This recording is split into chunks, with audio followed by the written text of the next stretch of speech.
আমি কিভাবে এই কাতলা মাছের আলু দিয়ে পাতলা ঝোল রান্না করলাম চলো তোমাদের সাথে শেয়ার করি।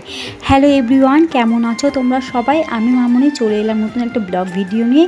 তো দেখো এখানে কিন্তু আমি মাছটাকে কিন্তু ভালো করে কেটে কিন্তু ধুয়ে নিয়েছি। তারপরে তোমরা দেখতেই পেলে লবণ হলুদ ভালো করে কিন্তু মাখিয়ে দিয়েছি। আর এদিকে দেখো ভাতটাও কিন্তু বসিয়ে দিয়েছি। তারপরে দেখো কড়াই বসিয়ে কিন্তু তেল দিয়ে তেলটা কিন্তু ভালো করে কিন্তু গরম করে নিয়েছি। তারপরে কিন্তু মাছগুলো আমি দিয়ে দিয়েছি। আর জানো তো মাছগুলো কিন্তু খুব ভয়ে ভয়ে উঠিয়েছি যে যাতে মাছগুলো ভেঙে না যায়। তারপরে এক এক করে সবগুলো মাছ কিন্তু ভেজে নিলাম। তারপরে দেখো এদিকে কিন্তু লবণ হলুদ দিয়ে আলুটাকেও কিন্তু আমি ভেজে তুলে নিলাম। আর দেখো এখানে আমি দুটো পটল ভাজছি, এটা শুধু আমার জন্য। আমি কিন্তু এই পটল ভাজা খেতে কিন্তু ভীষণ ভালোবাসি। তারপরে দেখো ফোড়নে দিলাম কালো জিরে, শুকনো লঙ্কা আর তেজপাতা। তারপরে দেখো দিলাম এখানে টমেটো বাটা, আদা বাটা, রসুন বাটা দিয়ে দিলাম। তারপরে দেখো দিয়ে দিচ্ছি হচ্ছে ধনে গুঁড়ো, জিরে গুঁড়ো, লঙ্কার গুঁড়ো দিয়ে ভালো করে কিন্তু কষিয়ে নেব।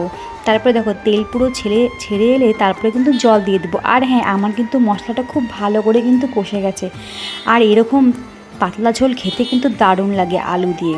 তারপর দেখো ঝোলটা কিন্তু ভালো করে ফুটে এলেই ভেজে রাখা মাছগুলো দিয়ে দিলাম। তারপর দেখো উপর থেকে দিয়ে দিলাম চেরা কাঁচা লঙ্কা। তোমরা চাইলে ধনেপাতাও দিতে পারো। রেসিপিটা কেমন লাগলো জানিও।